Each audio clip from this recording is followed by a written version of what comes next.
Picking a public, aggressive fight with the Pope marks a sharp departure from American diplomatic history. Yet, the current administration is now locked in a high-stakes feud with the spiritual leader of more than 1 billion people. On Easter Sunday, Pope Leo XIV delivered a message of peace from Rome, urging those with the power to unleash wars to choose a different path. By Sunday, President Trump responded with a lengthy post accusing the Pope of being weak on crime and terrible for foreign policy.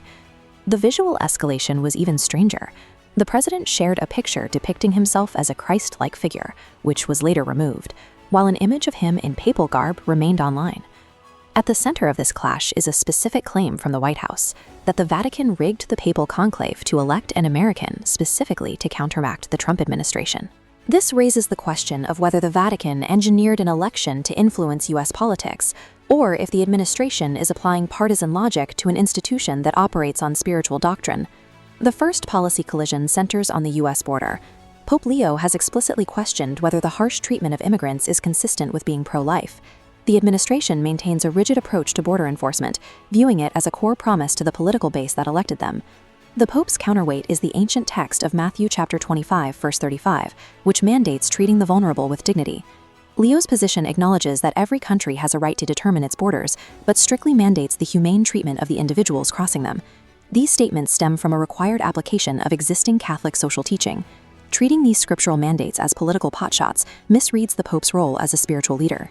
He is articulating a vision of what the Church considers morally and scripturally right. The friction extends to the recent U.S. military strikes on Iran. This conflict has forced a confrontation with the Church's stance on armed conflict. The Pope's criteria trace back to St. Augustine and the just war theory, which serves as the Church's diagnostic test for any military action. To pass this test, a country must be responding to an existing, imminent, and objectively verifiable attack. Because the U.S. strike was not a response to an imminent attack, the military action fails the Church's test. American church leaders, such as Cardinal Robert McElroy, have publicly stated that this preemptive strike fails the theory of just war. Reminding the world of this doctrine is an institutional requirement for the Pope, an inescapable part of his job, regardless of the political fallout. This creates a unique paradox within the West Wing. In 2024, the president successfully won the American Catholic vote. As a result, the administration is filled with Catholics executing these policies, including Vice President J.D. Vance. Secretary of State Marco Rubio is also part of this leadership group carrying out the administration's foreign policy. And the administration's border czar, Tom Homan, is the direct architect of the immigration policies the Pope has condemned.